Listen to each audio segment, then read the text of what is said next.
गया जिले का गुरवा विधानसभा सीट एक बहुत ही महत्वपूर्ण सीट है। इस गुरवा विधानसभा सीट पर 2010 से 2015 तक बीजेपी का कब्जा रहा, लेकिन साल 2020 में खेल पलटा और फिर ये सीट आरजेडी के खाते में चली गई। इस विधानसभा सीट पर फिलहाल आरजेडी पार्टी के विनय कुमार विधायक हैं और इस विधानसभा पर एक बार फिर से चुनाव होने वाले हैं। बता दें कि साल 2025 चुनावी साल है और चुनाव में महज कुछ महीनों का वक्त बचा है। एनडीए गठबंधन और महागठबंधन के बीच में कांटे की टक्कर होगी, लेकिन सवाल है कि आखिर गुरवा विधानसभा क्षेत्र के वोटर इस बार किस पर भरोसा जताएंगे।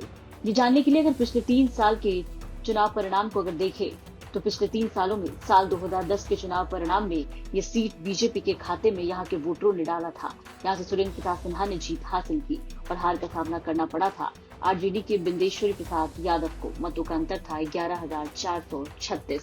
साल 2015 में दोबारा ये सीट बीजेपी के खाते में गई। यहाँ से उम्मीदवार थे राजीव नंदन, जिनको जीत हासिल हुई। हार का सामना करना पड़ा जेडीयू के रामचंद्र प्रसाद सिंह को। मतों का अंतर था 6,515। साल 2020 में खेल पलटा और ये सीट गई आरजेडी के खाते में। आरजेडी के विनय यादव यहाँ से विधायक बने और हार का सामना करना पड़ा इस बार बीजेपी को। बीजेपी के राजीव नंदन को यहाँ से हार का मुंह देखना पड़ा। मतों का अंतर था 6,599। गुरवा विधानसभा सीट में कुल वोटरों की संख्या की बात करें तो यहाँ कुल वोटरों की संख्या है 2,91,144। महिला मतदाता की संख्या की बात करें तो महिला मतदाता की संख्या है 1,39,816। पुरुष मतदाता की संख्या है 1,51,326। वहीं सीट पर वरिष्ठ पत्रकारों का क्या कहना है वो भी सुनिए। देखिए, गया में कुल 10 विधानसभा क्षेत्र है और इस बार 2025 में जो चुनाव होने जा रहा है उसमें जो आपको गुरवा की बात करें स्पेशली, तो गुरवा पर राजद का बराबर कब्जा रहा है। पहले पूर्व की बात करें तो जैसे कि आपको शकील अहमद खान राजद से 3 बार वहाँ से वो विधायक रहे हैं। फिर भाजपा के पाले में गया गुरवा विधानसभा क्षेत्र, लेकिन फिर भाजपा के पाले से फिर से आपको आरजेडी के पाले में आ गया आपको गुरवा विधानसभा क्षेत्र का जो सीट।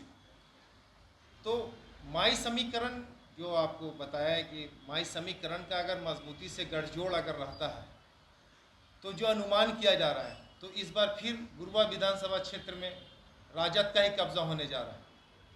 बाकी ये तो कहना मुश्किल है, लेकिन जो अनुमान है, अनुमान के हिसाब से ऐसा लग रहा है कि आपको माई समीकरण में जो बना रहेगा, गठबंधन बना रहेगा, तो वो आपको गुरवा विधानसभा क्षेत्र पर इस बार फिर राजद का ही कब्जा होना चाहिए। जन स्वराज को कहा देते हैं। देखिए, जन स्वराज पार्टी ठीक है, बिहार में अपना पैर पसार रहा है वो, लेकिन वो वोट काटने का काम कर रहा है। अभी गया में 2 जगह पे चुनाव हुआ, दोनों जगह पे ठीक है वोट काटा, लेकिन कहीं किसी को स्थान नहीं मिला। तो इस बार भी जो हम लोग अनुमान लगा रहे हैं तो ऐसा नहीं कि आपको जन स्वराज पार्टी को कोई स्थान मिलेगा। वोट काट करके किसी को लाभ पहुंचाने का जरूर काम करेंगे। गुरवा विधानसभा में पब्लिक के मांग के अनुसार पब्लिक चाहती है सुरक्षा, इस लिहाजा से वर्तमान सरकार का लोग ज़्यादा मांग करते हैं, कार्य के अनुसार मांग करती है और कार्य के आधार पर लोग नीतीश को चाहते हैं। महिला वर्ग के लोग नीतीश चाचा को ज़्यादा पसंद करती हैं। जातीय समीकरण के अनुसार यह क्षेत्र कोयरी और यादव की गढ़ माना जाता है, इसीलिए मुस्लिम का अच्छा बलचस्प है। इस लिहाजत से राजद का गठबंधन का पलड़ा भारी है। जन स्वराज तो वोट कटवा लोग कहते हैं उसको कि वोट कटवा है, आता है या वोट काट के चला जाता है।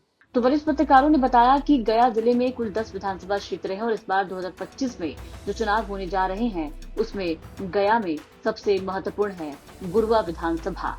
और यहाँ एमवाई समीकरण अगर आरजेडी का मजबूत रहा तो एक बार फिर से आरजेडी का पलड़ा इस सीट पर भारी हो सकता है। फिलहाल यहाँ पर टक्कर महागठबंधन वर्सेस एनडीए में ही देखने को मिलेगा।